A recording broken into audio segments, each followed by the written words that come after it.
اب میں اپنے اگلے مہمان کو دعوت دوں گا کہ وہ جو ہے میاں والی شہر کے مسائل کے حوالے سے اپنی بات آپ کے سامنے رکھیں۔ اعوذ باللہ من الشیطان الرجیم، بسم اللہ الرحمن الرحیم۔ سب سے پہلے تو میں جماعت اسلامی کی قیادت کا شکر گزار ہوں کہ انہوں نے اہم ترین ایشوز کے اوپر ایک مذاکرے کا اہتمام کیا اور میاں والی کے باشعور طبقوں کو ایک جگہ جمع کر کے اس کے بارے میں جو لاہ عمل ترتیب دینے کی کوشش کی ہے، یقیناً یہ خوش آئند ہے۔ میاں والی شہر کے اہم ترین مسائل کے حوالے سے میری تمام آپ یہاں پر جو شرکاء ہیں وہ اچھی طرح جانتے ہیں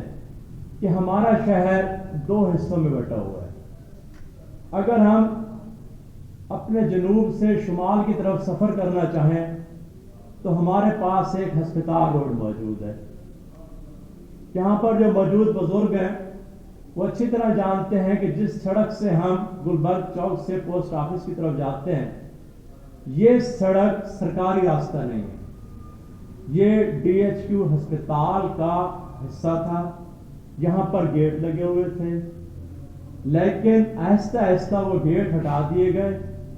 اور ہم نے اس راستے کو آنے جانے کے لیے میاں والی شہر میں استعمال کیا۔ میاں والی شہر کے ان دونوں حصوں میں آنے جانے کا اس وقت ایک ہی یہ راستہ رہ گیا ہے، اور اس کی حالت اس کی وجہ سے ہمارے ڈی ایچ کیو ہسپتال کی ایک وقت کی جو انتظامیہ تھی انہوں نے ٹراما سینٹر شہر کا جو ڈائگنوسٹک سینٹر ہے اسے سڑک کے اس پار بنا دیا اور باقی ہمارا ہسپتال دوسری طرف ہے۔ آپ سب لوگ اس سڑک سے درجنوں بار گزرتے ہیں اور جب ان اسٹریچرز کے اوپر مریضوں کو ان کے لواحقین گھسیٹتے ہوئے لے کر آتے ہیں تو میں یہ سمجھتا ہوں کہ وہ ایک انتہائی کربناک لمحات ہوتے ہیں۔ ہم لوگ اتنے ان معاملات سے لاتعلق ہیں اور خدا نخواستہ کسی وقت کوئی بڑا حادثہ پیش آ گیا تو اس وقت کیا ہوگا کہ ہم اپنی روایت کے مطابق روئیں گے، پیٹیں گے، انکوائری کے احکامات جاری کریں گے، ریلیاں نکالیں گے اور پھر 2-3 دن کے بعد خاموش ہو جائیں گے۔ میاں والی شہر کے دو اور راستے بھی ہیں، ایک وابڈا پل سے کچہری تک اور ایک مردہ نہر کے لیفٹ سائڈ پر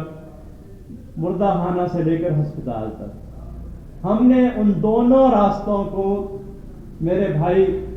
ابھی ملک خالد سعید صاحب نے تجاوزات کی بات کی، ہم نے سرکاری سرپرستی میں ان راستوں کو تجاوزات کی نظر کر دیا ہے اور وہ راستے بند کر دیے گئے ہیں۔ اب اس سلسلے میں انتظامیہ کو ایک مرتبہ عمر شیر چٹھا صاحب سے ہم نے یہ تجویز دی کہ جناب یہ ڈی ایچ ہسپتال 2 پورشن کے اندر تقسیم ہے، لوگ بے پناہ مسائل سے دوچار ہیں اور یہ راستہ بھی سرکاری راستہ نہیں ہے۔ آپ نہر کا یہ جو لیفٹ سائڈ والا راستہ ہے مردہ خانے سے لے کر وہاں تک، اس کی ہسپتال کی دیوار گرا کر اسے ڈبل کر دیں، اس سے بڑا کر دیں اور اس راستے کو ہسپتال کا حصہ بنا دیا جائے تاکہ یہ جو ہمارے مسائل ہیں جو کسی بھی وقت کوئی بڑا حادثہ پیش آ سکتے ہیں ان مسائل کو حل کیا جا سکے۔ اس تجویز پر پہلے کام بھی شروع ہوا اور اس وقت کے ایم ایس ڈاکٹر امیر احمد خان نے اس پر رضامندی بھی ظاہر کر دی کہ ہمیں اس پر کوئی اعتراض نہیں ہوگا اور یہ سب سے بڑا اور اہم مسئلے کا حل ہے کہ ہسپتال کے 2 حصوں کو آپس میں کیسے ملایا جائے۔ لیکن افسوس ہم وہ قوم ہیں جو کبھی فیصلہ کر ہی نہیں پاتے اور ہم نے انہیں فائلوں کو اٹھا کر پھر الماریوں میں رکھ دیا۔ اسی طرح اگر آپ دیکھ لیں یہ سب سے بڑا مسئلہ تھا۔ دوسرا بڑا مسئلہ جس طرح بھی بلدیاتی نظام کے حوالے سے میرے بھائی نے کہا، کیونکہ ہم اپنے فرائض کو چھوڑ چکے ہیں، ہمارا جو ٹاؤن پلاننگ ہے یا ہمارا نقشے منظور کرنے والی برانچیں ہیں میونسپل کمیٹی کے اندر، ان کا صرف ایک ہی کام رہ گیا ہے کہ اگر آپ کوئی بھی کمرشل تعمیر کرنا چاہیں تو اس کے لیے ضروری ہے کہ اس پلاٹ کا 1/3 آپ کو پارکنگ کے لیے مختص کرنا ہوگا، جو بلڈنگ بائی لاز ہیں۔ لیکن ان پر کوئی عمل نہیں ہوتا، کیونکہ ہم رشوت کرپشن کے اس قدر عادی ہیں کہ ہم نے تمام قوانین موجود ہونے کے باوجود انہیں بالائے طاق رکھا ہوا اور اس کی سزا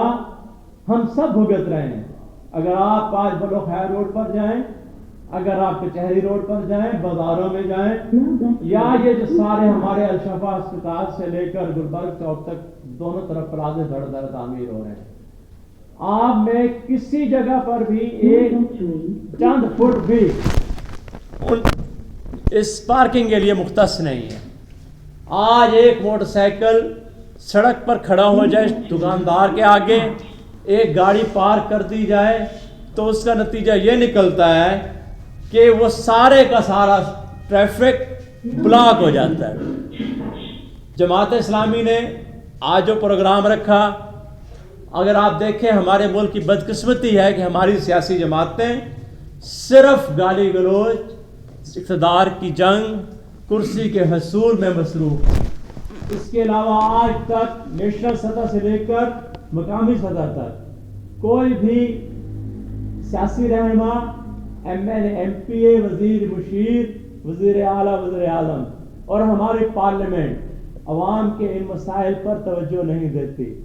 سلگتے ہوئے یہ مسائل جبکہ آبادی کا جن بھی پھٹ چکا ہے اور آج ہم انتہائی بدتر زندگی گزار رہے ہیں۔ ہم گندا پانی پینے پر مجبور ہیں، بلدیاتی نظام نہ ہونے کے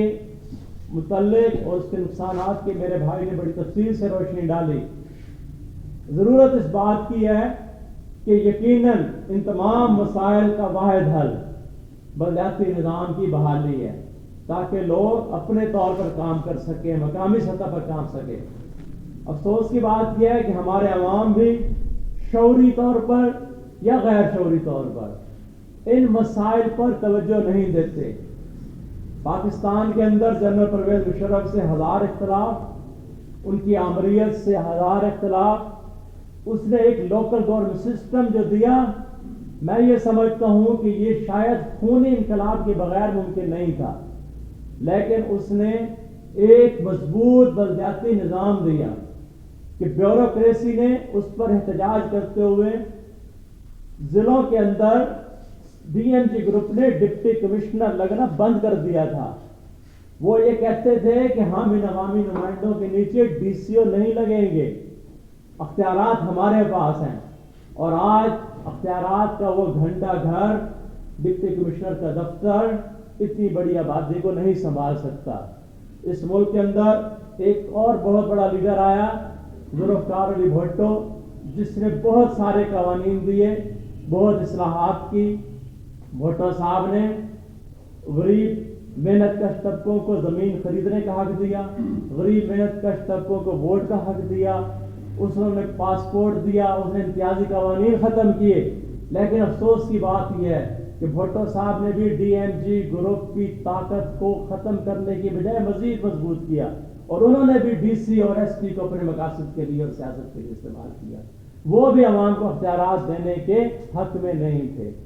جب تک عوام کو اختیارات نہیں ملیں گے، ہمارے مسائل حل نہیں ہوں گے، اور اس کا ایک ہی حل ہے کہ بلدیاتی نظام کو پوری طاقت کے ساتھ نافذ کیا جائے۔